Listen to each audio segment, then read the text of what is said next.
আমি যদি চাওঁ যদি মহাদেৱৰ প্ৰসাদ বুলি ভাং কোনোবাই গ্ৰহণ কৰিছে তেতিয়া কেতিয়াও দেউতাকে পুতেকক এইটো ক'ব নোৱাৰে যে মহাদেৱৰ প্ৰসাদ ভাং গতিকে তয়ো খা যাক বিহে একো প্ৰভাৱ পেলাব নোৱাৰিলে তেওঁ বাৰু ভাঙৰ নিচাত আসক্ত হ'বনে মোৰ ককা দেউতাইচোন ভাঙৰ হকাম খাই গোটেই জীৱন পাৰ কৰিলে আকৌ আপুনি কি কথা ক'বলৈ আহিছে যে যত গুণ নাম শিৱ বিষ্ণুৰ আকৌ ভিন্ন বুদ্ধি কৰে যি নৰ নামৰ জানা শিৱ অপৰাধী পৰে নৰকত দৈৱে নবাধি শিৱ বিষ্ণুৰ মাজত কোনো ভেদ নাই শিৱায় বিষ্ণুৰূপায় বিষ্ণৱে শিৱৰূপিণী অনাদি জগত ঈশায় নমো হৰি হৰাত্মনে কিন্তু তাৰ অৰ্থ এইটো নহয় যে মহাদেৱ আৰু বিষ্ণুৰ মাজত কোনো পাৰ্থক্য নাই সেই বুলি বোলে ভাঙৰ চিলিন টানি থাকিব কাৰণ যিজন বৈষ্ণৱ নাম যথাসম্ভৱ বৈষ্ণৱসকলৰ ক্ষেত্ৰত প্ৰধান যি নিত্য নিৰন্তৰ ভগৱন্ত স্মৰণত বহি আছে সেই মহাদেৱে সংসাৰৰ এই দুটকীয়া নিচাটো নকৰে কোনোবাই আজিকালি ক'ব পাৰে যে এই কথাটো বিতৰ্কিতও হ'ব পাৰে মোৰ ককা দেউতাইচোন ভাঙৰ হকাম খাই গোটেই জীৱন পাৰ কৰিলে আকৌ আপুনি কি কথা ক'বলৈ আহিছে গতিকে কোনোবাই ভাং খাইছে নাখাইছে তাত আমাৰ ক'বলগীয়া নাই কিন্তু মহাদেৱৰ ডিঙিত এই বস্তুটো ওলমাই দিয়াটো অশুদ্ধ যিটো শাস্ত্ৰও প্ৰকাশ কৰা নাই শিৱ পুৰাণৰো এটা পাদত মহাদেৱে ভাং খায় বুলি যিহেতু কোনো উল্লেখ নাই আৰু আমি যদি চাওঁ যদি মহাদেৱৰ প্ৰসাদ বুলি ভাং কোনোবাই গ্ৰহণ কৰিছে তেতিয়া কেতিয়াও দেউতাকে পুতেকক এইটো ক'ব নোৱাৰে যে মহাদেৱৰ প্ৰসাদ ভাং গতিকে তয়ো খা কাৰণ তেওঁ জানে যে এইটো নিচাযুক্ত দ্ৰব্য এইবিলাক অনাৰ্যমূলৰ পৰম্পৰা গতিকে অন্তত এইটো চিন্তা কৰিব লাগে সেইবাবে দক্ষই আচলতে গ্ৰহণ কৰা নাছিল কিন্তু পাছত শিৱ বিষ্ণুৰ অভিভূততাৰ জৰিয়তে এইটো প্ৰকাশ কৰাই দিলে চাওকচোন মহাদেৱৰ ক্ষেত্ৰত যদি আমি চাওঁ বিষ্ণুৰ যি সহস্ৰনাম আছে সহস্ৰনাম পোনপ্ৰথমতে কোনে কৈছিল মহাদেৱে পাৰ্বতীক আদিজামল ভাগৱতৰ আদিৰূপ শাস্ত্ৰ বুলি কওঁ আদিজামলৰ আদিবক্তা কোন আছিল মহাদেৱে পাৰ্বতীক কৈছিল মহাভাৰত পোনপ্ৰথমতে কোনে কৈছিল মহাদেৱে পাৰ্বতী গতিকে সেই মহাদেৱে বাৰু ভাং খাই পেলাই বহি থাকিবনে যাক বিহে একো প্ৰভাৱ পেলাব নোৱাৰিলে তেওঁ বাৰু ভাঙৰ নিচাত আসক্ত হ'বনে এনেকুৱা গীত কিছুমানো আছে বোলে ভাং খাই পগলা হলাহে মহাদেৱ এইবিলাক আচলতে আমাৰ বৈষ্ণৱ মাৰ্গৰ গ্ৰহণীয় বস্তু নহয় বিতৰ্ক হ'ব পাৰে কোনো ডাঙৰ কথা নহয় কিন্তু যিটো সত্য সেইটো সত্যই আমি নিজৰ ইষ্টসকলক নিচাযুক্ত দ্ৰব্যৰ সৈতে যুক্ত কৰি নিন্দাৰ পাত্ৰ কৰিব নোৱাৰোঁ মহাদেৱৰ পৰিয়ালটোলৈ চাওকচোন সেইটো ভাং খোৱা পৰিয়ালৰ লক্ষণ নে ডিঙিতে আছে সৰ্প পুত্ৰৰ বাহন নিগনি নে নিজৰ বাহন নন্দী চাবলৈ গ'লে আমি সহজ অৰ্থত যদি কওঁ গৰু পত্নীৰ বাহন সোম নন্দী সিংহ আৰু গৰু সাপ আৰু নিগনি ক'ৰবাত মিল দেখিছেনে একেটা পৰিয়ালতেতো আছে সেইটো হৈছে বৈষ্ণৱৰ পৰিয়াল য'ত বিপৰীত গুণযুক্ত জীৱ একে গুণযুক্ত হৈ থাকিবলৈ বাধ্য বিৰোধিতা য'ত নাই সেয়া হৈছে মহাদেৱৰ আদৰ্শ ইয়াৰ পাছতে প্ৰসংগ আহে ধ্ৰুৱচৰিত মনুৰে পুত্ৰ জ্যেষ্ঠ পুত্ৰ আছিল মহাৰাজ প্ৰিয়ব্ৰত যাৰ কথা প্ৰকাশ পাইছে পঞ্চম স্কন্ধ তেতিয়া চতুৰ্থত প্ৰসংগ আহিছে মহাৰাজ উত্তানপাদৰ প্ৰসংগ ধ্ৰুৱচৰিত আমি সকলোৱে জানো যে মহাৰাজ উত্তানপাদৰ দুগৰাকী পত্নী আছিল সুৰুচি আৰু সুনীতি সুৰুচি সেইগৰাকী যিগৰাকীয়ে ভাল বেয়া শুদ্ধ অশুদ্ধ এইবিলাকত বৰকৈ গুৰুত্ব নিদিয়ে ৰুচিবোধ হ'লেই হ'ল সুনীতি যি কেতিয়াও নীতিটোক ত্যাগ নকৰে যেতিয়া ধ্ৰুৱই কান্দি কান্দি দেউতাকৰ কোচত উঠিবলৈ গৈছিল তেতিয়া সুৰুচি মাতৃয়ে ক'লে তই এই জন্মত দেউতাৰ কোচত উঠিব নোৱাৰ বোলে মোৰ গৰ্ভৰ পৰা জন্ম নহ'ল ন মোৰ সতিনীৰ পৰাহে জন্ম হ'লি ভগৱন্তক কয়গৈ যা বোলে মোৰ গৰ্ভৰ পৰা জন্ম হ'বলৈ তেতিয়াহে বোলে তই ৰজাৰ কোচত উঠিব পাৰিবি এতিয়া 5 বছৰীয়া শিশু ধ্ৰুৱই কান্দি কান্দি মাক সুনীতিৰ ওচৰত উপস্থিত হৈ ক'লেগৈ মা মোক সুৰুচি মাতৃ এনেকৈ ক'লে আমাৰ কোনোবা এগৰাকী হোৱাহেঁতেন কি বুলি ক'লেহেঁতেন কেলে নিদিব কোচত উঠিবলৈ মোৰ সমান অধিকাৰ আছে ব'ল কিন্তু সুনীতি মাতৃয়ে কি বুলি ক'লে বোপা তই যি বিচাৰিছ তোক ঈশ্বৰেহে দিব পাৰিব তই গতিকে ঈশ্বৰৰ পৰা বিচাৰি ল সেই কথাটো ইমান সৰলতাৰে গ্ৰহণ কৰিছে সেই শিশুটিয়ে ঘৰৰ পৰা ওলাই গুচি আহিছে ঈশ্বৰক বিচাৰিছে ঈশ্বৰ ক'ত আছে আকাশ মাৰ্গত গৈ থাকোঁতে নাৰদদেৱে দেখিলে নাৰদদেৱে আহি সুধিলে যে বোপাই তই মনৰ অনুভৱ কৰি ঘৰৰ পৰা ওলাই আহিছ হয় ঈশ্বৰক বিচাৰি পোৱাটো ঋষিমুনিসকলৰ কাৰণেও দুৰ্গেয় কাম গতিকে তই এই খেলা ধূলা কৰা বয়সত কেনেদৰে কৰিবি ধ্ৰুৱৰ তেতিয়াহ'লে নিষ্ঠাটো চাওক আজিৰ পৰা 1000 বছৰ আগতে আমাৰ সংস্কৃতিৰ লোকসকলে 5 বছৰ বয়সতে আমাক শিকাই থৈ গ'ল যে অন্তৰৰ নিষ্ঠা হ'লে কেনেকুৱা হ'ব লাগে 5 বছৰে সেই ধ্ৰুৱই কৈছে যে হে নাৰদদেৱ কাৰণ আপোনালোকৰ সংগ পোৱাটো ঈশ্বৰৰ প্ৰত্যক্ষ কৃপা গতিকে আপুনিয়ে মোক মাৰ্গদৰ্শন কৰক ঘৰলৈ গৈ মই কি কৰিম মনোতাপতেই থাকিব লাগিব তাতোতকৈ উত্তম এইটোৱে হ'ব যে আপুনি মোক মাৰ্গদৰ্শন কৰক মই ঈশ্বৰক ভজনা কৰোঁ আৰু আমাৰ কি হয় আজিকালি কিছু ল'ৰা ছোৱালী 5-6 বছৰীয়া ল'ৰা ছোৱালীৰ মাক বাপেকে লাহেকৈ মোবাইলটো হাতত তুলি দিয়ে আগতে এটা অৱস্থা আছিল যে ৰাতিপুৱা শুই উঠিয়ে আমাক গুৰুসকলে শিকায় যে জন্ম কৰ্মৰ সাক্ষীস্বৰূপ হৈছে দুইখন হাতলৈ চাই ৰাতিপুৱা শুই উঠিয়ে ক'বা যে কৰাগ্ৰে বসতি লক্ষ্মী কৰ মধ্যে সৰস্বতীম কৰমূলেতো গোবিন্দ প্ৰভাতে কৰ দৰ্শনম, যে মোৰ কৰৰ অগ্ৰত লক্ষ্মীয়ে নিবাস কৰক, কৰৰ মধ্যে বিদ্যাই নিবাস কৰক, কৰৰ মূলত গোবিন্দই নিবাস কৰক। আজিকালি সলনি হৈ গ'ল আমাৰ, কৰাগ্ৰে বসতে মোবাইলম কৰ মধ্যে ফেচবুকম কৰমূলেতো হোৱাটছআপম প্ৰভাতে মোবাইল দৰ্শনম। প্ৰভাতে মোবাইল দৰ্শন হ'লেও অন্ততঃ তাত ঈশ্বৰৰ ফটোখন ৰাখকচোন, কৃষ্ণ বুলি ওলাব মুখৰ পৰা, ৰাম বুলি ওলাব, নহয়নে? তাৰ জৰিয়তে আমি ঈশ্বৰ ভক্তি কৰিব পাৰোঁ। সেই মোবাইল কোম্পানীৰ মালিকসকলে আহি ভাৰতলৈ আহিছে আধ্যাত্মিক শিক্ষা ল'বলৈ। গতিকে মোবাইলটোৰ জৰিয়তে আমাৰ জীৱনটো নহয়, সেইটো এটা সাধনহে। মোবাইলটোৰ জৰিয়তে আজিকালি চাওকচোন যুৱ প্ৰজন্মই গীতা ভাগৱত এনেদৰে পঢ়িবলৈ ক'লে কোনেও নপঢ়েহি, কিন্তু এনেকুৱা কিছুমান এপ্লিকেশ্যন মোবাইলটোত আছে, আমি গীতা ভাগৱত মহান পুৰুষসকলৰ বাণী অডিঅ' হিচাপতো শুনিব পাৰোঁ। সেইবিলাক আমি খুচৰি নাচাওঁ, ক'ত কোনে কাক মাৰিলে, কোনে ক'ত পিকনিক খাবলৈ গ'ল, এইবিলাক খুচৰি চাওঁ। ক'ৰবাত কিবা এটা বেয়া কাম হ'ব লাগে, বেয়া কামটোকে খুচৰি দেখুওৱাৰ সংখ্যাও বেছি আৰু বেয়া কামটোকে খুচৰি চোৱাৰ সংখ্যাও বেছি, কিন্তু ভালটো আমি নাচাওঁ। এই মোবাইলটোতে যাতে গীতা ভাগৱত শুনিব পাৰোঁ, পঢ়িব পাৰোঁ, কেইজনে আমি চাওঁ?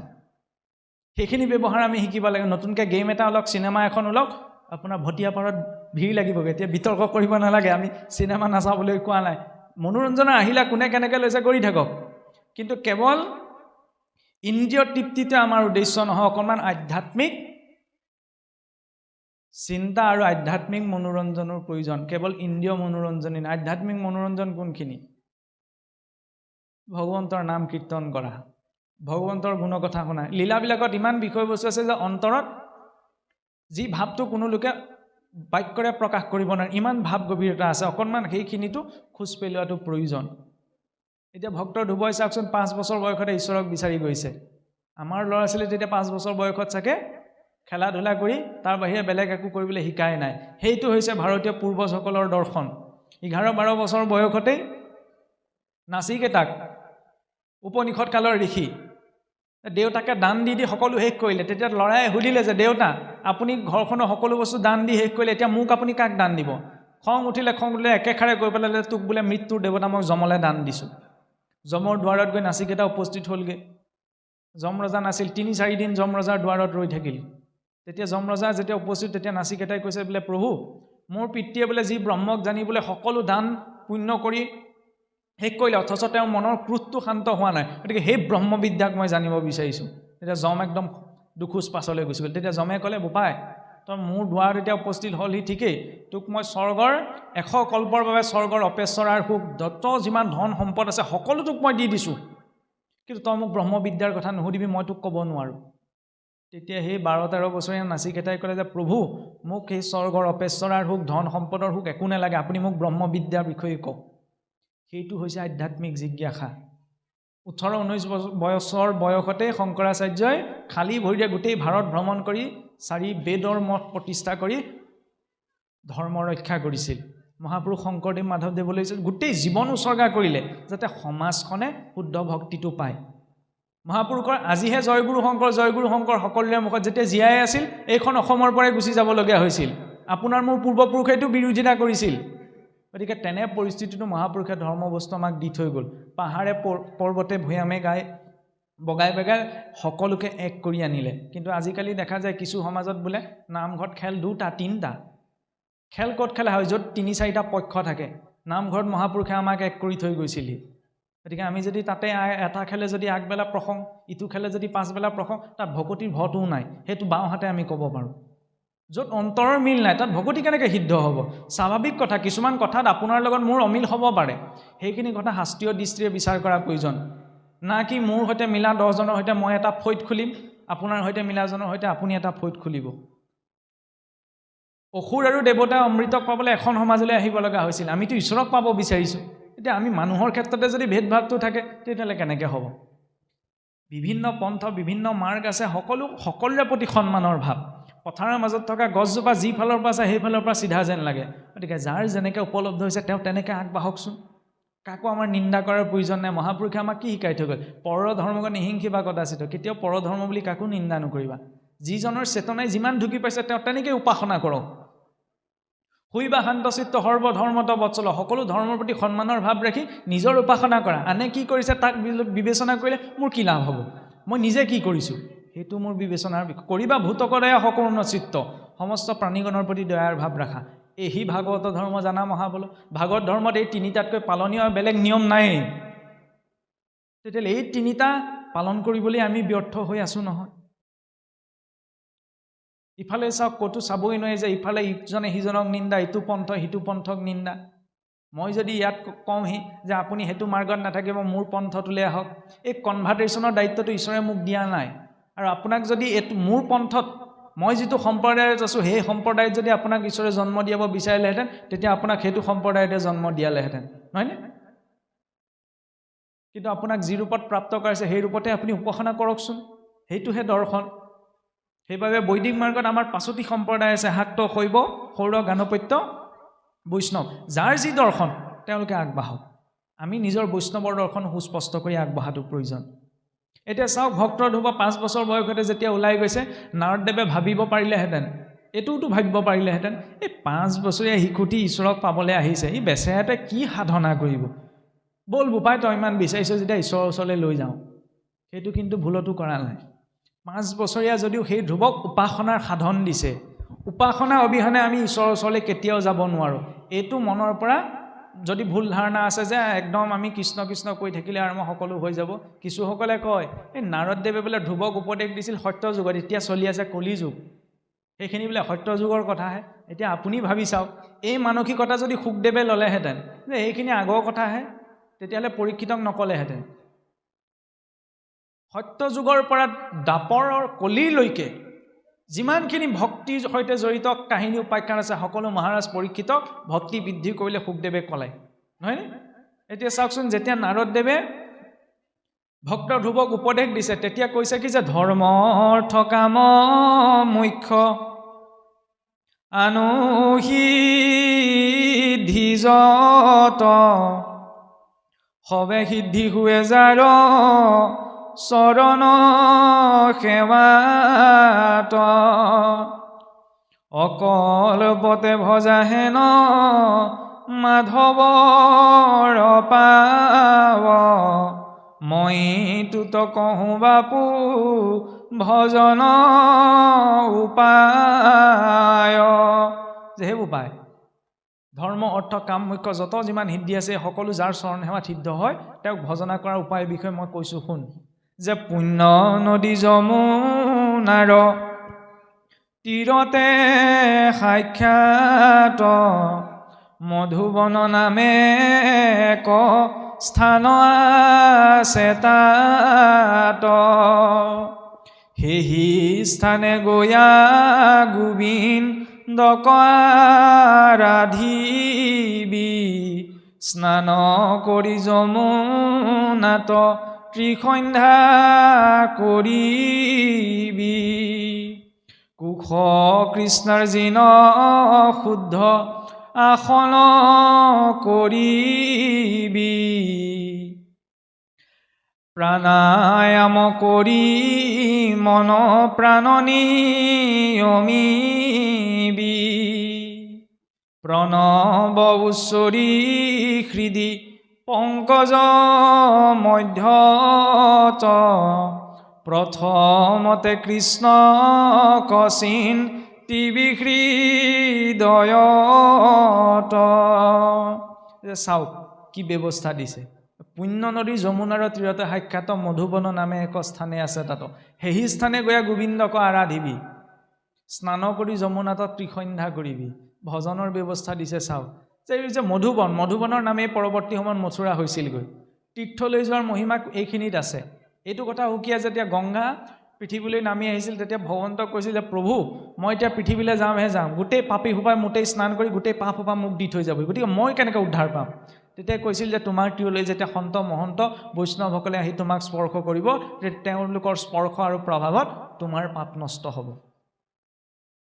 আৰু তীৰ্থৰ মহিমা এইখিনিতে যে আমি চাওকচোন নামঘৰলৈ নাহিবও পাৰোঁ নামঘৰলৈ আহিলেহে যে ভকতি হ'ব কিছুসকলে কয় মই নামঘৰলৈ নাযাওঁ ইমান মানুহ হয় যি কৰিব লাগে ঘৰতেই কৰোঁ আৰু ঈশ্বৰৰ ভকতি মই বৰকৈ সমাজক দেখুৱাই নামঘৰলৈ গৈ নাথাকোঁ এইটো কিন্তু এটা বৰ ডাঙৰ অন্ধবিশ্বাস কেলৈ জানেনে নামঘৰলৈ আমি কিয় আহিব লাগে গোটেই বায়ুমণ্ডলতে বায়ু ব্যাপ্ত হৈ আছে এতিয়া গৈ থাকোঁতে যদি কেনেবাকৈ চকাটো পামচাৰ হ'বলৈ হয় বায়ুমণ্ডলত বায়ু আছে বুলি লৈ পেলাই ভৰাই দিব পাৰিম জানো নোৱাৰোঁ পাম্পটো দিবলৈ হ'লে নিৰ্দিষ্ট এটা স্থানলৈ যাব লাগিব নহয়নে নিৰ্দিষ্ট এটা যন্ত্ৰৰ জৰিয়তে বায়ু সেই চকাটোত ভৰোৱাটো সম্ভৱ ভগৱন্ত সকলোতে আছে সকলোতে আমি এতিয়া অনুভৱ কৰিব নোৱাৰোঁ আমি ইমান শুদ্ধ নহয় অনুভৱ কৰাৰ বাবে সেইকাৰণে নিৰ্দিষ্ট এটা স্থানলৈ যোৱা প্ৰয়োজন সত্ৰ নামঘৰ গোসাঁই গৃহ এইকাৰণেই প্ৰতিষ্ঠা হ'ল যাতে তাত বহি আমি ঈশ্বৰক চিন্তা কৰিব পাৰোঁ এটা পৰিৱেশৰ মাজত থাকি এটা মাধ্যমৰ অৱলম্বন কৰি সেইকাৰণে কৈছিল সেই পৰিৱেশটো পাবলৈ তুমি মধুবনলৈ যোৱা মধুবনলৈ কি কৰিবি 5 বছৰীয়া ল'ৰা বুলি গা পা নুধুবলৈ কোৱা নাই আমাৰ যেনেকৈ আজিকালি কি হৈ গ'লে শৌচাগাৰলৈ গ'ল পানী এচাটি মাৰিলে ঘৰলৈ সোমাই আৰু হৈ গ'ল শৰীৰৰ শুদ্ধি আচৰণ হৈ শৌচাচাৰত সেইকাৰণে কি কৈছে স্নানো কৰি শৌচাগাৰলৈ যোৱা মাত্ৰকে স্নান কৰা প্ৰয়োজন ঠাণ্ডাৰ দিনত কিছুসকল পিতৃ মাতৃয়ে কয় ল'ৰা ছোৱালী কয় হ'ব শৌচাগাৰলৈ যেতিয়া পানী এচাটি মাৰি সোমায়া এইটো বেয়া কথা কাৰণ শৰীৰত আমাৰ 9খনি দুৱাৰ আছে 2খন কাণ 2টি নাকাৰণ্ড মুখ গুহ্যদ্বাৰ লিংগদ্বাৰ বৰ্জনীয় দ্ৰব্য নিৰ্গত হয় শুদ্ধি কেতিয়া হ'ব বাহ্যিক শুদ্ধিটো এই শৌচাচাৰৰ জৰিয়তে স্নানৰ জৰিয়তে স্নান কৰি যমুনাত ত্ৰিসন্ধ্যা কৰিবি ত্ৰিসন্ধ্যা এতিয়া আমাৰ বাবে সম্ভৱ নহয় সেইকাৰণে আমাৰ বাবে কি দিলে দ্বিসন্ধ্যা 2টা সন্ধ্যা পুৱা সন্ধ্যা অন্তত গধূলা সন্ধ্যা সম্যক শ্ৰাদ্ধেতি সন্ধ্যা সন্ধ্যাৰ সময়ত গছৰ বাহিৰত থকা চৰাই চিৰিকটিকেইটাও বাহলৈ উভতে নামঘৰত যেতিয়া দবাকোপটো দিয়া হয় দম দয়া দান নিজকে দমন কৰা দয়া কৰা দান কৰা নিজেও নাম লৈ ঈশ্বৰৰ নাম ল'বলৈ আনকো প্ৰেৰণ কৰা সিগনেলটো বজাই দিয়ে দাওকেও বোলে কোৱা কোৱা বুলি চিঞৰে গতিকে সেইখিনি সময়ত ঈশ্বৰ উপাসনাৰ প্ৰয়োজন কুশ কৃষ্ণৰ যিনো শুদ্ধ আসন কৰিবি আটাইতকৈ শুদ্ধ আসন হৈছে বোলে কুশৰ আসন কুশৰ উৎপত্তি ভগৱন্ত বৰাহৰ নোমৰ পৰা সেইকাৰণে শান্তি কৰ্মত আমাৰ কুশ ব্যৱহাৰ কৰা হয় আৰু কুশৰ আসন উপলব্ধ নহ'লেহে আমাৰ কি কৰা হয় এই ধৰি লওক কলথোৰাৰ ধৰাখন বা নাৰিকল পাতৰ ধৰাখন ব্যৱহাৰ কৰা হয় স্থিৰ সুখ আসনম আসনখন সদায় বেছি উচ্চও হ'ব নালাগে নিম্নও হ'ব নালাগে শৰীৰৰ বাবে সুখকৰ হ'ব লাগে সেই আসনত বহি কি কৰিলে যে প্ৰাণায়াম কৰি মন প্ৰাণ নিয়মিবি গোসাঁই ঘৰ সোমালোঁ গা পা ধুই চাকি গছ জ্বলালোঁ ধূপ জ্বলালোঁ ঘোষা গালোঁ গুৰু বাক্য ক'লোঁ কৃষ্ণ বুলি কৈ ওলাই আহিলোঁ কৃষ্ণক এতিয়া চিন্তা কৰিলোঁ নে কৃষ্ণক চিন্তা কৰিলে মন প্ৰাণটো অকণমান নিয়ন্ত্ৰিত হোৱা প্ৰয়োজন তাৰ বাবে কি দিলে প্ৰাণায়াম প্ৰাণায়াম সকলো নহ'লেও অন্তত অনুলোম বিলোম কুম্ভক আৰু ৰেচক সোঁনাকে উলিয়াই দি সোঁনাকে বায়ু ভৰাই পেলাই বাওঁ নাকিকাই উলিয়াই দিয়া অনুলোম বাওঁ নাকে বায়ু লৈ পেলাই সোঁনাকে উলিয়াই দিয়া বিলোম জোৰত বায়ু পেটৰ ভিতৰলৈ ভৰাই দিয়া কুম্ভক জোৰত বায়ু পেটৰ পৰা উলিয়াই দিয়া ৰেচক এই 4টা আচৰণ কৰিব লাগে কিয় চাবচোন মনটোলৈ ঢেৰ চিন্তা আহি আছে দীঘলকৈ লাহেকৈ একান্ত মানে বহি দীঘলকৈ 3টা উশাহ লৈ দিলে কি হয় মনটো লাহে লাহে স্থিৰ বা পাতল হ'বলৈ আৰম্ভ হয় গতিকে আমি ঈশ্বৰক চিন্তা কৰিলে বহিছোঁ মনটোৱে ঢেৰ কথা ভাবি আছে ঢেৰ কথা আহি আছে মনটোক নিয়মিবলৈ সেইকাৰণে প্ৰাণায়ামৰ প্ৰয়োজন অন্ততঃ সেই উশাহ নিশাহৰ চালচনৰ যাতে মনটো স্থিৰ হয় প্ৰণৱ উচ্চৰি হৃদি পংকজ মধ্যত ভগৱন্ত ক'ত আছে ভগতৰ হৃদি পংকজত হৃদয়ৰ অষ্টদল পদ্মৰ মণিকৰ্ণিকাৰ ভিতৰত বোলে ভগৱন্তৰ স্থান তাত ভগৱন্তক ভক্তজনে চিন্তা কৰিব প্ৰথমতে কৃষ্ণক চিন্তিবি হৃদয়ত এতিয়া কৃষ্ণক চিন্তা কৰি সন্মুখতটো মাধ্যম এটা লাগিব সেইকাৰণে নাৰদদেৱে কৈছে যে মন্ত্ৰময় দাৰুময় আৰু ধাতুময় লেখালে পানো যত প্ৰতিমা দিশয় খালে গ্ৰামশিলাত যে চেতমণ্ডলত জল আদি আনো যত অধিষ্ঠান যত অধিকাৰী ভেদে যাতে তাতে নিষ্ঠা কৰি শুদ্ধভাৱে ভক্তিভাৱে আৰাধিবে হৰি ভগৱন্তৰ 8 প্ৰকাৰৰ মূৰ্তিৰ কথা ভাগৱতত আছে শৈলিং দাৰুময়িং লৌহিং লেখ্যা লেপ্যাস চৈকটিং মনোময় মণিময়িং প্ৰতিমাস্থ বিধাস্মিতা শিলৰ হ'ব পাৰে ধাতুৰ হ'ব পাৰে মনোময় হ'ব পাৰে মণিময় হ'ব পাৰে লেখা হ'ব পাৰে লেপন কৰা হ'ব পাৰে মুকুতাৰ হ'ব পাৰে ভাগৱত হৈছে ভগৱন্তৰ লেখা মূৰ্তি অধিকাৰী ভেদে যাতে তাতে নিষ্ঠা কৰি যাৰ য'ত অধিকাৰ সেই অনুসাৰে ভগৱন্তৰ সেই স্বৰূপটিৰ অৱলম্বন কৰি কি কৰিবলৈ কৈছে হৰি আৰাধনাৰ কৰিবলৈ নাৰদদেৱে উপদেশ দিছে ইয়াৰ পাছত নাৰদদেৱে ধ্ৰুৱক ভাগৱতৰ মূল মন্ত্ৰ দ্বাদশাক্ষৰ মন্ত্ৰ প্ৰদান কৰিছে কানে কানে যে দ্বাদশম মূল মন্ত্ৰ কহোঁ আবে শুনহাৱধান যাৰ সম মন্ত্ৰ নাই ইটো ত্ৰিভুৱন দ্বাদশ অক্ষৰ মন্ত্ৰ মন্ত্ৰতে প্ৰধান যাক জপি শুৱে নৰ শৰীৰ সমান ভগৱন্তৰ নাম উচ্চাৰণত দেশকাল পাত্ৰৰ কোনো বিচাৰ নাই কোনোবাই শৌচাগাৰলৈ যাওঁতেও নাম ল'ব পাৰে কিন্তু মন্ত্ৰৰ ক্ষেত্ৰত সেইটো নহয় মন্ত্ৰ য'তে ত'তে উচ্চাৰণ কৰিব নোৱাৰে আচলতে আমাৰ কি হয় চাবচোন আমাৰ য'তে ত'তে দ্বাদশাক্ষৰ মন্ত্ৰ লিখি দিয়া হয় ভাগৱতৰ মূল বীজ মন্ত্ৰ হৈছে দ্বাদশাক্ষৰ মন্ত্ৰ য'তে ত'তে লিখিব নালাগে গুৰুমুখে যেতিয়ালৈকে নুশুনে তেতিয়ালৈকে বোলে উচ্চাৰণ কৰিবলৈও তেওঁ অধিকাৰী নহয় কাৰণ মন্ত্ৰত বিধি নিষেধ আছে বিধি নিষেধক জানিহে মন্ত্ৰ উচ্চাৰণ কৰিবলৈ তেওঁ অধিকৃত হয় নাৰদদেৱে ভাগৱতৰ সেই বীজ মন্ত্ৰ ধ্ৰুৱক কাণে কাণে প্ৰদান কৰিছে কাৰণ য'তে ত'তে লিখি দিয়াৰ পাছত সেই কাগজখন সেই পত্ৰখন যদি কোনোবাই খালে ডুঙে পেলাইছে তেতিয়াহ'লে পাপৰ ভাগী কোন হ'ব ভাগৱতৰ মূল মন্ত্ৰ নহয়নে যাক আমি সিংহাসনৰ ওপৰত ৰাখোঁ য'ত ভগৱন্ত বিষ্ণুৰ সমস্ত শক্তি নিৰূপিত হৈছে সেই মন্ত্ৰ যদি য'তে ত'তে লিখি পেলাই য'ত ত'ত পেলাইছোঁ তেতিয়াহ'লে সেইখন পাপৰ ভাগিও মই হ'ব লাগিব সেইকাৰণে আচলতে কি হয় যিকোনো চিঠি পত্ৰ আচলতে আমাৰ ইমানখিনি চিন্তা কৰা নহয় কিন্তু পৰাপক্ষত য'তে ত'তে ভাগৱতৰ দ্বাদশাক্ষৰ মন্ত্ৰ লিখিব নালাগে কাৰণ ভাগৱতৰ মূল শক্তি সেই মন্ত্ৰত আছে যিকোনো পত্ৰত লিখা বস্তু নহয় গুৰুমুখৰ পৰা শুনি অন্তৰত জপ কৰাৰ বস্তু সেই মন্ত্ৰ নাৰদদেৱেও ধ্ৰুৱক কাণে কাণেহে প্ৰদান কৰিছে জপ কৰোঁতে এই দুটা ওঠৰ শব্দ এই দুখন কাণেৰে বোলে স্পৰ্শ হ'ব নালাগে সেইটো হৈছে জপৰ উত্তম বিধি নামৰ উচ্চাৰণ কৰোঁতে নাম যেতিয়া জপ কৰা হয় যেতিয়া ভাগৱতৰ দ্বাদশাক্ষৰ মন্ত্ৰ জপ কৰা হয় উঠেৰে উচ্চাৰণ কৰোঁতে দুখন কাণে শুনিব নালাগিব এনেকুৱা বিধি আছে গতিকে সেই বাক্য যদি আমি যধে মধে য'ত ত'ত উচ্চাৰণ কৰিছোঁ চাবচোন কিছুসকলে ভাষণ দিয়াৰ আগমুহূৰ্তত দ্বাদশাক্ষৰ মন্ত্ৰ উচ্চাৰণ কৰি দিয়ে সেইটো নিয়ম নহয় এইটো আপোনাৰ হবে কেনেকৈ লৈ সেইটো আপোনাৰ হ'ব দৃষ্টিৰ ওপৰত কিন্তু শাস্ত্ৰই কিন্তু তাৰ বিষয়ে নিষেধাজ্ঞা অৰ্পণ কৰিছে যে য'তে ত'তে দ্বাদশাক্ষৰ মন্ত্ৰ লিখিবও নালাগে উচ্চাৰণো কৰিব নালাগে কাৰণ ভাগৱতৰ মূল মন্ত্ৰ হয় আৰু সেই ভাগৱতৰ মূল মন্ত্ৰকে ধ্ৰুৱই সেই মধুবনত শ্ৰীহৰিৰ বিগ্ৰহ স্থাপন কৰি আৰাধনা কৰি প্ৰথম 3 দিন অনাহাৰে ইয়াৰ পাছত 7 দিন ইয়াৰ পিছত 9 দিন ইয়াৰ পিছত 12 দিন ইয়াৰ পাছত সম্পূৰ্ণ ছমাহলৈকে নিৰাহাৰে ভগৱন্তক একান্ত মনে হৃদয়ত চিন্তা কৰি তপস্যা আচৰণ কৰিছে সেই সময়ত ইমান শক্তিশালী পৰিলে ধ্ৰুৱৰ যুগৰ স্থিতি যে ভৰিৰ বৃদ্ধাংগুষ্ঠিৰ ওপৰত থিয় হৈ ভগৱন্তক উপাসনা কৰিছে 5 বছৰ শিশুটিৰ তপ চাওকচোন বোলে কিবা এটা পাবলৈ হ'লে সাধনা লাগিব সেই সাধনাৰ ক্ষেত্ৰত ঈশ্বৰে কৃপা কৰি যে দি দিব নহয় 5 বছৰ শিশুটিৰ এও সাধনা কৰিব লগা হৈছে ঈশ্বৰক পাবলৈ আৰু আজিকালি কিছুসকল যুৱ প্ৰজন্মৰ মাজত এনেকৈ দেখা তপটো দূৰৰে কথা কিবা এটা কথা শুনিবলৈও ধৈৰ্য নাই ধৈৰ্য অবিহনে আমি জীৱনত একো পাব নোৱাৰোঁ আগতে সেই ভক্ত ধ্ৰুৱ ইমান বছৰ 6 দিন নিৰাহাৰে ঈশ্বৰক উপাসনা কৰিছে বৃদ্ধাংগুষ্ঠিৰ ওপৰত থিয় হৈ কিমান উচ্চ পৰ্যায়ৰ সাধনা আমি ইমানখিনি কৰিব নালাগে কিন্তু সেইসকলকে শুনি আমি অনুপ্ৰাণিত হ'ব পাৰোঁ তেওঁলোকে কেনেকুৱা জীৱন যাপন কৰিছিল আজি আমি কেনেকুৱা জীৱন যাপন কৰিছোঁ আৰু যেতিয়া সেই 6 মাহৰ পাছত ধ্ৰুৱৰ যুগৰ স্থিতি ইমান শক্তিশালী হৈ পৰিল যে সমগ্ৰ বিশ্ব ব্ৰহ্মাণ্ডৰ বায়ু স্তব্ধ কৰি দিলে তেতিয়া সি ভগৱন্ত নাৰায়ণ উপস্থিত হ'লি সন্মুখত কিন্তু অন্তৰ্মনত তেওঁ ইমান মগ্ন হৈ আছে যে চকু নেমেলি তেতিয়া অন্তৰৰ পৰা ভগৱান অন্তৰ্ধান হৈ দিল তেতিয়া ধ্ৰুৱই চকু মেলি সাক্ষাৎ ভগৱন্তক দেখা পাইছে আৰু তেতিয়া ভগৱন্তৰ দৰ্শনৰ মাত্ৰকে ধ্ৰুৱই যি ইচ্ছা লাভ কৰি ভগৱন্তক উপাসনা কৰিছিল যে মোক কাহানিও মোৰ পিতৃ পিতামহে ঢুকি নোপোৱা এটা স্থান লাগে ভগৱন্তৰ সেই দিব্য ৰূপ দৰ্শন পোৱাৰ পাছত ধ্ৰুৱৰ সেই ইচ্ছাও নাইকিয়া হৈ থাকিছিল কিন্তু ভগৱন্তই নিজে ইচ্ছা কৰি তেওঁ ত্ৰৈলোক্যৰ ওপৰে তাহাংক থৈলা থাপি 3 লোকৰ ওপৰত ধ্ৰুৱতৰাৰ ওপৰত নিক্ষেপ কৰি গ্ৰহ নক্ষত্ৰৰ সকলো গতি নিৰ্ণয় কৰা হয় সেই ধ্ৰুৱলোকত ধ্ৰুৱৰ অধিষ্ঠান ৰাখি অষ্টভুৰ প্ৰধান ৰূপত প্ৰতিস্থাপন কৰি ৰাখিলে ইয়াৰ পাছত ভগৱন্তই কি ক'লে সেইটো আটাইতকৈ ইণ্টাৰেষ্টিং কথা ভগৱন্তই ধ্ৰুৱৰ সেই নিষ্কাম ভাৱত তুষ্ট হৈ পেলাই বৈকুণ্ঠলৈ লৈ যোৱা নাই কি কৈছে যে হে ধ্ৰুৱ তুমি নিজৰ ৰাজ্যলৈ উভতি যোৱা ৰাজ্যলৈ উভতি গৈ তুমি ৰাজ্য পালন কৰা গৈ ৰাজধৰ্ম পালন কৰা তোমাৰ যি আশ্ৰম ধৰ্ম আৰু সেই আশ্ৰম ধৰ্ম পালন কৰোঁতে মোক অৰ্পণ কৰি সকলো কৰ্ম কৰা তেতিয়া তুমি অন্তিম সময়ত মোকেই প্ৰাপ্ত কৰিবা সংসাৰ গৌতম বুদ্ধয়ো সংসাৰ বিমুখিতাহে দেখুৱালে আমাৰ এইটো চিন্তা কৰা হয় বুদ্ধত বুলি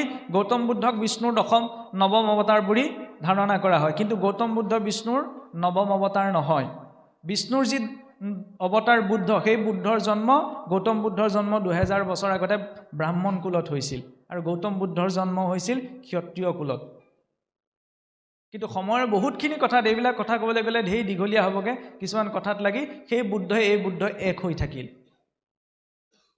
গৌতম বুদ্ধৰ কথা এইখিনিতে এইকাৰণে প্ৰসংগ টানি আছে গৌতম বুদ্ধই কিন্তু সংসাৰ বিমুখিতাহে দেখুৱালে যেতিয়া পুত্ৰ ভাৰ্যা সকলো শুই আছে তেতিয়া দেখিলে যে এই শৰীৰটোৰ অৰ্থে আৰু কাম কৰিলে নাই সেই শুই থকা পুত্ৰ ভাৰ্যাক এৰি পেলাই তেওঁ গুচি গৈছে সন্ন্যাস ধৰ্ম আচৰণ কৰিছে কিন্তু ভাগৱতে সেইটো দেখুওৱা নাই ভাগৱতে দেখুৱাইছে জানো ভক্তৰ ধ্ৰুৱক ভগৱন্তই কি কৈছে তুমি সংসাৰ এৰি পেলাই মোৰ লগত যাব নালাগে তুমি নিজৰ দায়িত্বখিনি পালন কৰাগে দায়িত্বৰ জৰিয়তে মোক সাধনা মোক পাবা অন্তিম সময় দায়িত্বক ত্যাগ কৰিবলৈ কোৱা নাই সেইটো গৃহস্থীজনৰ বাবে আটাইতকৈ উত্তম উপদেশ আমি ভাবি থাকোঁ যে এই ভক্তি কৰিলে বৰ বেছিকৈ ভাগৱত শুনি পঢ়ি থাকিলে আৰু গৃহস্থী আশ্ৰম ধৰ্ম বা গৃহস্থী ধৰ্মৰ ৰক্ষা বৰ সহজ হৈ নাথাকে কাৰণে বৈৰাগ উপজি আহিব এনেকুৱা ধৰণৰ কথা বুলি আমাৰ বহুত মানুহে ভয় খাই থাকে কিন্তু ভাগৱতে সংসাৰ কেনেকৈ পালন কৰিব লাগে তাক পৰিপুষ্টহে কৰি দেখুৱাইছে যে কিদৰে নিজৰ দায়িত্ব কৰ্মৰ জৰিয়তেও ঈশ্বৰ উপাসনা সম্ভৱ হয় আৰু সেই ধ্ৰুৱৰ বংশতেই ধ্ৰুৱৰ পুত্ৰ বৎসৰৰ বংশতেই জন্ম হৈছিল মহাৰাজ অংগ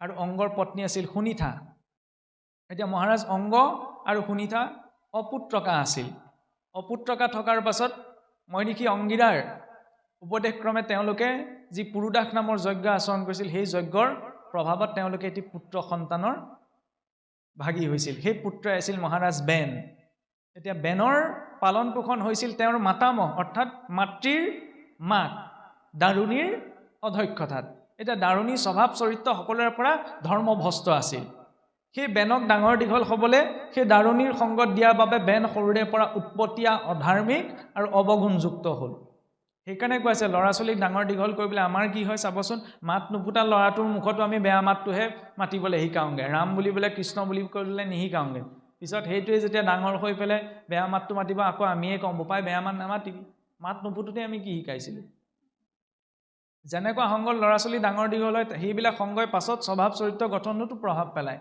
এতিয়া বেনৰ চাওকচোন যজ্ঞৰ ফল প্ৰসূত হৈ তেওঁৰ জন্ম কিন্তু পালন পোষণ অসৎ সংগত হোৱাৰ বাবে বেন দুৰাচাৰী হ'ল যি দুৰাচাৰিতাৰ বাবে মহাৰাজ অংগ সুনীতাই সংসাৰ বিৰোগ হৈ শৰীৰ এৰিব লগা হ'ল সমস্ত ঋষিসকলৰ সন্মুখত নিজকে ঈশ্বৰ বুলি প্ৰকাশ কৰি থবলৈ ধৰিলে সকলো ধৰ্ম কৰ্মৰ অনুষ্ঠান ভ্ৰষ্ট কৰি ফুৰিবলৈ ধৰিলে আৰু তেতিয়া ঋষিসকলক অপমান কৰাৰ বাবে ভৃগু আদি মহৰ্ষিসকলে অভিশাপগ্ৰস্ত কৰি তেওঁক মৃত কৰালে আৰু তেতিয়া সুনীতিৰ মাতৃ যোগ বলেৰে কি কৰিলে সুনীতিৰ মাতৃয়ে যোগ বলেৰে বেনৰ সেই শৰীৰটো সংৰক্ষণ কৰি থৈ দিলে আৰু বেনৰ উৎপাত বোলে ইমান বৃদ্ধি হৈ গৈছিল পৃথিৱীয়ে নিজৰ উৰ্বৰতা শক্তি নিজৰ ভিতৰতে সামৰি লৈছিল সমগ্ৰ লোকত যেতিয়া অকাল দেখিবলৈ ধৰিলে বতৰৰ কোনো সন্তুলন নাই জলবায়ুৰ কোনো সন্তুলন নাই তেতিয়া পূৰ্বতে জম্বুদ্বীপ বুলি কোৱা হৈছিল মানে জম্বুদ্বীপ আজিকালিহে এতিয়া ভাৰতৰ ভৌগোলিক সীমাটো কমি আহিল পাকিস্তান বাংলাদেশ শ্ৰীলংকাই ভাৰতৰ ভৌগোলিক সীমাটো বুজাও কিন্তু আজিৰ পৰা হাজাৰ বছৰ আগত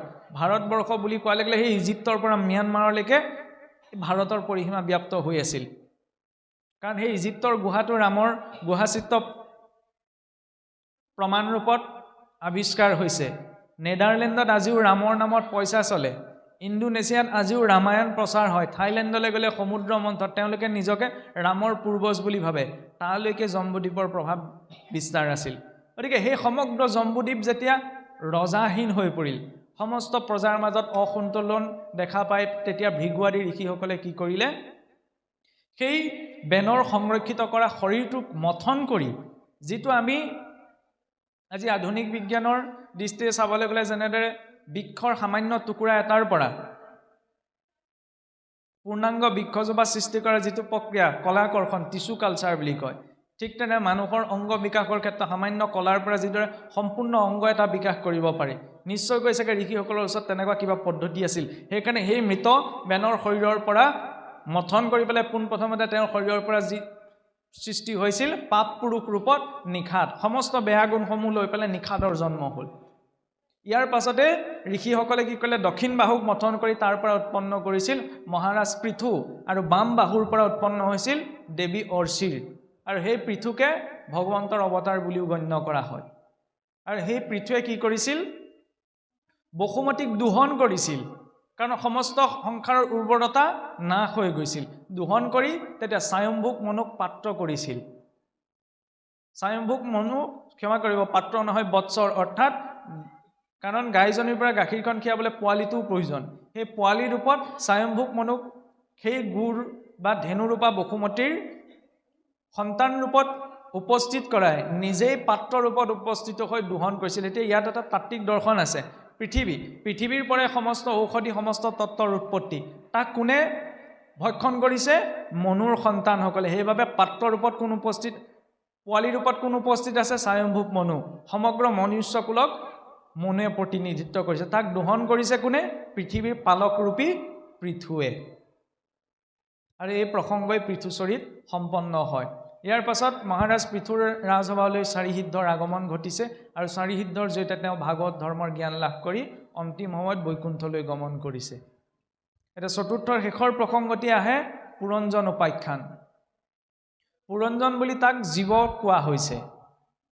পুৰঞ্জন পুৰী ইটো ভাৰত বৰিষ, এই মনুষ্য শৰীৰটোক ভাৰতবৰ্ষ বুলি সেই তাত্ত্বিক উপাখ্যানত কোৱা হৈছে।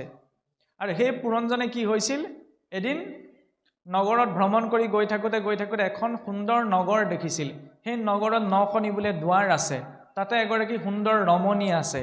সেই ৰমণীগৰাকীৰ লগতে আছে পঞ্চ সৰ্পৰ দৰে শিৰযুক্ত এজন সেনাপতি, লগত আছে 10জন ডাঙৰ প্ৰবল শক্তিশালী সৈন্য, আৰু তেওঁলোকে সেই সমগ্ৰ ৰাজ্যখন ৰক্ষা কৰি ফুৰিছে। তেতিয়া তেওঁৰ মুখতে মোহগ্ৰস্ত হৈ বোলে মহাৰাজ পুৰঞ্জনে তেওঁৰ সৈতে বিবাহ পাশত আবদ্ধ হ'ল। আৰু বিবাহ পাশত আবদ্ধ হৈ তেওঁ ইমানেই সেই নাৰীগৰাকীত আসক্তি হ'ল যে ৰাজ্যত জুই লাগোতেও তেওঁ নিজৰ শৰীৰটোৰ কথা চিন্তা কৰিলে পাহৰি থাকিলে। সেইকাৰণে কোৱা হৈছে যে আন বন সূৰ্যয় অগ্নি দহিবে পাৰয়, বিষয় বন্নিক দহিবে ন পাৰয়, যাৱে ঈশ্বৰ তনুহে ভকতি প্ৰবল, তাৱদে বিষয় বন্নি বাহে ফল ফল। আনবিলাক বন অগ্নি সূৰ্যই দাহ কৰিব পাৰে, কিন্তু বিষয়ক দাহ কৰিব নোৱাৰে যেতিয়ালৈকে ঈশ্বৰ চৰণত শুদ্ধ ভক্তি নোপোজেগে। আৰু সেই পুৰঞ্জনে অন্তিম সময়ত সেই নাৰীগৰাকীক চিন্তা কৰি শৰীৰ এৰাৰ কাৰণে পাছত বোলে কন্যা ৰূপত জন্মগ্ৰহণ কৰিব লগা হ'ল। মলয়ধ্বজ নামৰ ৰজাৰ সৈতে তেওঁৰ বিবাহ হৈছিল আৰু তেওঁলোকৰ এজন পুত্ৰ মহৰ্ষি অগস্তি আৰু পুনৰ 9জন পুত্ৰৰ সৃষ্টি হৈছিল। এতিয়া কাহিনীটো অকণমান চমুৱাইছোঁ সময়ৰ প্ৰতি লক্ষ্য ৰাখি। তাত পুৰঞ্জন ৰূপী ৰজাজনে হৈছে জীৱ। তেওঁ যিখন নগৰত প্ৰৱেশ কৰিছে 9খনি দুৱাৰযুক্ত, সেইখনি হৈছে শৰীৰটো। আৰু যিগৰাকী নাৰীত তেওঁ মোহগ্ৰস্ত হৈছে সেয়াই হৈছে বিষয়। সেই বিষয়ৰ লগত কোন আছে? পঞ্চ শিৰযুক্ত এজন ডাঙৰ সেনাপতি। পঞ্চ শিৰযুক্ত সেই সেনাপতিজনে হৈছে পঞ্চ প্ৰাণ। প্ৰাণ অপান ব্যান সমান উদান, এই পঞ্চ প্ৰাণবায়ুতে আমাৰ শৰীৰ চলি আছে। 10 ইন্দ্ৰিয়ই হৈছে 10জন সেনাপতি। তাত আসক্তি হৈ পুৰঞ্জনে নিজৰ অস্তিত্বৰ কথা পাহৰি পেলাই ত্ৰিহৰিৰ প্ৰাপ্ত কৰিছে। মলয়ধ্বজ ৰজাই হৈছে কৰ্মযোগ ভকতি। সেই কৰ্মযোগ ভকতিৰ সৈতে যেতিয়া সংযোগ ঘটিছে, অগস্তৰূপী শুদ্ধ মন আৰু নৱদা ভক্তি প্ৰকাশ ঘটি সেই মহাৰাজ পুৰঞ্জনে গতি পাইছে। যেতিয়ালৈকে আমি শুদ্ধ মন আৰু নৱভক্তিৰ আশ্ৰয় নকৰোঁ, তেতিয়ালৈকে পুৰঞ্জন ৰূপী জীৱই এই ভাৰতবৰ্ষৰূপী শৰীৰৰ বদ্ধতাৰ পৰা মুক্ত হ'ব নোৱাৰে। চমুকৈ সেয়াই হৈছে পুৰঞ্জন উপাখ্যানৰ তাৎপৰ্য। ইয়াৰ পাছতে আহিছে পঞ্চম স্কন্ধত সম্পূৰ্ণ 26টি অধ্যায় মহাৰাজ প্ৰিয়ব্ৰতৰ বংশকথন। মহাৰাজ প্ৰিয়ব্ৰতৰ বংশতেই জন্ম হৈছে ঋষভদেৱৰ, আৰু সেই ঋষভদেৱেই হৈছে জড়যুগৰ প্ৰৱৰ্তক, জৈনসকলৰ তীৰ্থংকৰ, প্ৰথম তীৰ্থংকৰ। তেওঁলোকে নিজৰ গুৰুসকলক তীৰ্থংকৰ বুলি কয়। আৰু জৈন ধৰ্মৰ পোনপ্ৰথম প্ৰৱৰ্তক তীৰ্থংকৰেই হৈছে ঋষভদেৱ। জড়যুগ, সেইকাৰণে চাবচোন জৈন মুনিসকলৰ দুটা ভাগ আছে, শ্বেতাম্বৰ আৰু দিগম্বৰ। শ্বেতাম্বৰসকলে শুদ্ধ বগা বস্ত্ৰ পৰিধান কৰি সন্ন্যাস গ্ৰহণ কৰে, আৰু দিগম্বৰসকলে বস্ত্ৰ পৰিধান নকৰে। ঋষভ প্ৰভুৰ যি জড়যুগ সেয়া হৈছে দিগম্বৰৰ যুগ, যে শৰীৰটোক ইমান নিৰাসক্ত হৈ নিজৰ গৃহ সকলোত পৰিত্যাগ কৰি পেলাই বনত বাস কৰি যে গছৰ পৰা যেতিয়া পাত এখিলা সৰি পৰে তেতিয়া সেই পাতখিলা ভক্ষণ কৰে, ছিঙি পেলাই ভক্ষণ নকৰে। বহুত কঠিন যুগ। আৰু সেই ঋষভদেৱৰ বংশতেই জন্ম হৈছিল পুত্ৰৰূপত মহাৰাজ ভৰতৰ। সেই ঋষভদেৱৰে পুত্ৰ আছিল নৱসিদ্ধ, যি নৱসিদ্ধৰ প্ৰসংগ আমি একাদশত পাওঁগৈ। সেই মহাৰাজ ভৰতৰ কথা প্ৰসংগ ক'বলৈ যাওঁতে এতিয়া আহে চাওকচোন, মহাৰাজ ভৰতেও নিজৰ ৰাজ্য পালন কৰি যেতিয়া ৰাজ্য শাসন কৰি তেওঁৰ মনত বিৰাগ উপজিছিল, তেতিয়া তেওঁৰ সমস্ত ৰাজ্যভাৰ তেওঁৰ পুত্ৰ 5জন পুত্ৰক অৰ্পণ কৰি মৰিষি পুলহৰ আশ্ৰম হৰিক্ষেত্ৰলৈ গমন কৰি ভগৱন্ত হৰিক ভজনা কৰিছিলগৈ। কিন্তু সেই এদিন আশ্ৰমত থাকোঁতে থাকোঁতে কি হৈছিল, এজনী গৰ্ভৱতী হৰিণা বাঘৰ ভয়ত দৌৰি আহোঁতে নৈখন পাৰ কৰোঁতে কি হৈছিল, বেগৰ ফলত হৰিণ পোৱালিটো নৈত পৰি গৈছিল আৰু হৰিণাজনী পাৰ হৈ পলাই গুচি গৈছিল। সেই দৃশ্যটো তেতিয়া ভৰতে যেতিয়া দেখিলে, তেতিয়া সেই হৰিণ পোৱালিটোক তেওঁ নৈৰ পৰা তুলি আনি পেলাই যেতিয়া মাকজনী গুচি গ'লগৈ, সেই হৰিণ পোৱালিটোকে তেওঁ পালন পোষণ কৰি ডাঙৰ দীঘল কৰিবলৈ ধৰিলে। আৰু যেতিয়া অন্তিম সময় উপস্থিত হ'লহি, যি ভৰতে নিজৰ ৰাজ্য ভোগকো ত্যাগ কৰি থৈ গুচি আহিছিল, সেই ভৰত আজি মোহগ্ৰস্ত হ'ল সেই হৰিণ পোৱালিটোত। অন্তিম সময়টোত সেই হৰিণক চিন্তা কৰি পেলাই শৰীৰটো এৰা বাবে তেওঁ ইমানখিনি উপাসনা কৰাৰ পাছতো পুনৰ হৰিণ ৰূপত জন্ম লাভ কৰিলে। সেইকাৰণে ভাগৱতে এই কথা প্ৰকাশ কৰিছে যে ইয়ং ইয়ং ভাৱস্মৰণে নিত্যম ত্যজ্যন্তে কলেবৰম তং তমেৱতি কৌন্তেয় সদা তদ্ভাৱ ভাবিত। যে অন্তিম সময়ত জীৱই যেনেধৰণৰ ভাৱ চিন্তা কৰি শৰীৰেৰে, তেনে অনুৰূপতেই জীৱই গতি লাভ কৰে। আৰু অন্তিম সময়ত কোনখিনি মনলৈ আহিব, মনেৰে যি চিন্তন হৈ আছে, মই মুখেৰে কৃষ্ণ কৈ আছোঁ, হাতেৰে কৃষ্ণৰ কৰ্ম কৰি আছোঁ, কিন্তু মনেৰে যদি বেলেগ বিষয়হে চিন্তা কৰি আছোঁ, অন্তিম সময়ত সেয়া চিন্তনহে মনলৈ ভাহি আহিব। সেইকাৰণে কোৱা হৈছে যে বাৰে বাৰে শ্ৰৱণ কীৰ্তনৰ কথা ইমান, যাতে শ্ৰৱণ কীৰ্তনৰ জৰিয়তে মনটো শুদ্ধ হয়। মন শুদ্ধ হ'লে আমি ঈশ্বৰ চিন্তনটো সহজ হয়। ঈশ্বৰক অন্তিম সময়ত চিন্তা কৰি শৰীৰ এৰিলেহে গতিটো কিন্তু শুদ্ধ হ'ব। কিন্তু চাওকচোন, জ্বৰ ভৰতে ইমান বিৰাগ থকাৰ পাছতো হৰিণ পোৱালিটোক চিন্তা কৰি শৰীৰ এৰাৰ কাৰণে হৰিণ ৰূপত জন্মগ্ৰহণ কৰিছে। আৰু সেই হৰিণটোৱে যেতিয়া নিজৰ জন্ম সামৰণি পেলাই মৃত হৈছে, বিৰাগ ভাৱত থকাৰ বাবে বিপ্ৰকুলত সেই জ্বৰ ভৰতৰ জন্ম হৈছে। জন্ম হোৱাৰ পাছতো তেওঁ ইমান বিৰক্ত হ'ল যে কিবা এটা খাবলৈ দিলে খায়, নিদিলে নাখায়, নিজে একো কৰ্ম নকৰে। যিটো আমাৰ যে কয় একো কাম নকৰা মানুহটোক, এইটো গোটেই বোলে জ্বৰ ভৰতটো কিয় কয়, মানে সংসাৰৰ প্ৰতি তেওঁ কোনো চিন্তা নাই, পোৱা নোপোৱাৰ প্ৰতি কোনো আশংকা নাই, তেনে অৱস্থাৰ ৰূপত। তাৰ ফলত ককাই ভাইও কি কৰিলে, তেওঁ পিতৃ মাতৃ নিধনৰ পাছত ঘৰৰ পৰা উলিয়াই পঠাই দিলে। আৰু তেতিয়া তেওঁ বৈৰাগত পৰিপুষ্ট হৈ সেই মনুষ্য শৰীৰত থাকি অন্তিম সময়ত যেতিয়া সেই জ্বৰ ভৰতৰ শৰীৰৰ পৰা জীৱ এৰ খাইছে, তেতিয়া তেওঁ গতি পাইছে। তেতিয়াহ'লে জীৱই কিমান ভুগিব লাগে চাওকচোন।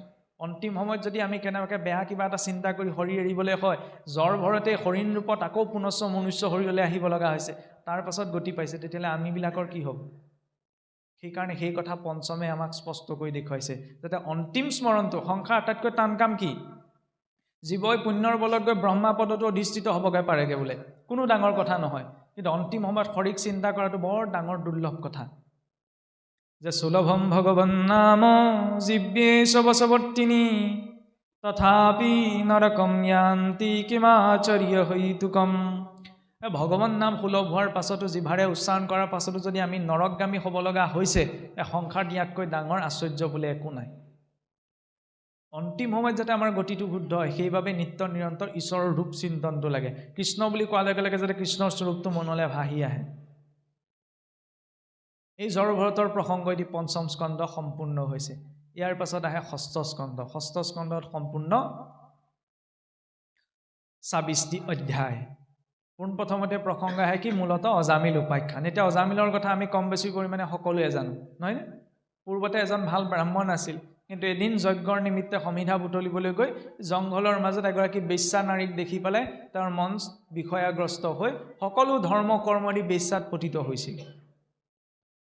তাৰ জৰিয়তে অজামিলে নকৰিবলগীয়া পাপ বোলে একো নাথাকিলে। কিন্তু অন্তিম সময়ত এই ঘৰখনৰ সৰু ল'ৰাটোৰ নাম বোলে নাৰায়ণ বুলি ৰাখিছিল, সেইকাৰণে নাৰায়ণ বুলি মাতোতে বিষ্ণুদূতে আহি পেলাই তেওঁক উদ্ধাৰ কৰিলে। ইমানলৈকে কাহিনীটো আমি সকলোৱে জানো, কিন্তু এইখিনিতে অকণমান দৃষ্টি দিবলগীয়া এটা কথা আছে যে অজামিলে, আমি কওঁ যে এইখিনিত যদি এনেদৰে চাই লওঁ, অজামিলে যদি অন্তিম সময়ত নিজৰ পুত্ৰৰ নাম লৈ যদি গতি পাইছে, তেতিয়া আমি ইমান আড়ম্বৰে ৰামকৃষ্ণ ৰামকৃষ্ণ কৈ থকা কি বুজে? অন্তিম সময়ত নিজৰ পুতেকৰ নাম নাৰায়ণ, কোনোবাই কৃষ্ণ দিওঁচোন গতি পাব পাৰে।